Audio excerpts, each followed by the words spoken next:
Once again, the sun shone on Skandia Cowes week on Wednesday.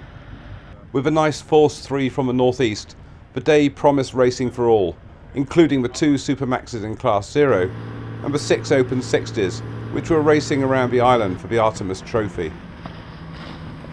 Mike Slade's Super Maxi iCap Leopard, which for the first time had direct competition from Neville Crichton's Alfa Romeo, was out to prove that this brand new boat could outpace Crichton's, and these 2 boats hit the start line with good speed. Crichton was also determined that his superb looking boat would not be beaten by the newer Leopard. Following behind were the 6 Open 60s, which included 2 brand new boats, Estrella Damm and Pindar. This was the very first outing for Mike Sanderson's new Pindar, which arrived in the country only last week. She was built in Cookson's yard in New Zealand and shipped to the UK in time to compete in the Fastnet race on Sunday, when there will be several new Open 60s, all looking to see how their performance stacks up. These 2 new boats were up against 5 older designs, including Sam Davis's Roxy, built in 2000. Artemis dates from 1998 and is the first boat of the Artemis racing team, skippered by Johnny Melbourne. He's got a new Artemis under construction with a launch date planned for January. Spirit of Weymouth is the old Gartmore, now owned by Steve White and dating from 1998, while Mirrorboard was the oldest boat in the fleet and was built in 1990. Also out to play was an Extreme 40, proving that in these conditions she could outsail even the 100-footers, and she did, leaving them in her wake when she rounded the Needles. By Hurst, Alfa Romeo was leading by 2 minutes and looked as if she was ready to knock spots off the Leopard. Neville Crichton's 2005 vintage Reichel Pugh 30-metre design is, together with the Australian Wild Oats 11, one of the 2 fastest Super Maxes afloat today, and she sailed with a smaller but more polished crew than Leopard. She sailed effortlessly at 16 knots, more than wind speed, as she creamed down the Solent, reaching Hurst in 39 minutes. Just 14 minutes later, Alfa Romeo rounded Bridgeboy, having extended her lead by another minute.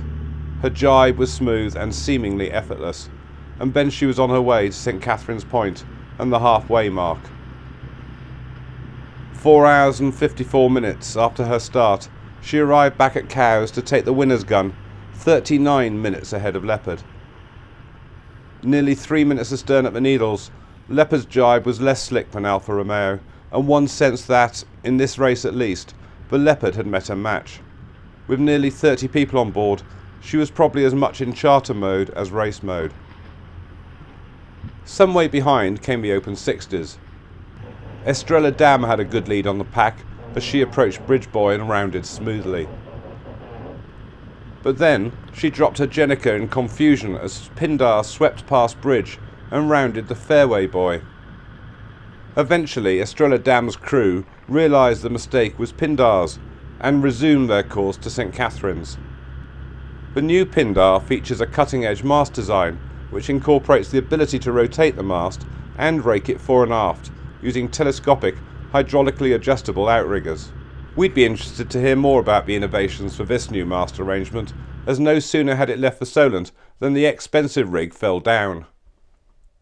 No one was hurt, and the crew cleared up the mess before the long trip back to the Solent. The accident is so far unexplained, but will certainly rule the boat out of Sunday's Fastnet race. Estrella Damm led the Open 60 fleet home in a time of 6 hours 22 minutes, only 11 minutes ahead of Roxy. Artemis came third, ahead of Mirrorboard and Spirit of Weymouth.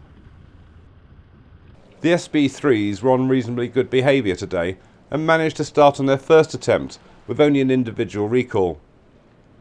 After completing the course, which sent them to the Eastern Solent, it was Musto which took the bullet, putting her second overall at the halfway stage of this regatta. Second today and leading the class overall is Earl's Court Boat Show, skippered by Jeff Carver, with PricewaterhouseCoopers holding third.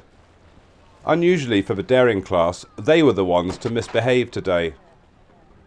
After pushing the line and having a general recall, the race officers pulled out the black flag and the darings got away clean on their second attempt. The darings were also sent to the east, and Dauntless, which is leading the class overall, added another bullet to its collection by finishing 6 minutes ahead of Audax, with Defender taking third. For the second time this week, and to the delight of the class, the X1 design started on the squadron line. The race officers took the decision to start the fleet here, as yesterday the racing was cancelled because of the difficulty of getting such a large fleet to a committee boat start in little wind. For the start of this fleet, the Z flag was raised to encourage the X boats to behave and get away cleanly, and at the start only 8 boats were given OCS. First across the finish line was Relaxation, skippered by Alistair Ashford. Ariel crossed the line a minute later to take second place, with Perdix taking third. Thursday of Skandia Cowes week is Ladies' Day, and we'll be reporting on all the shoreside and afloat action in our next daily report.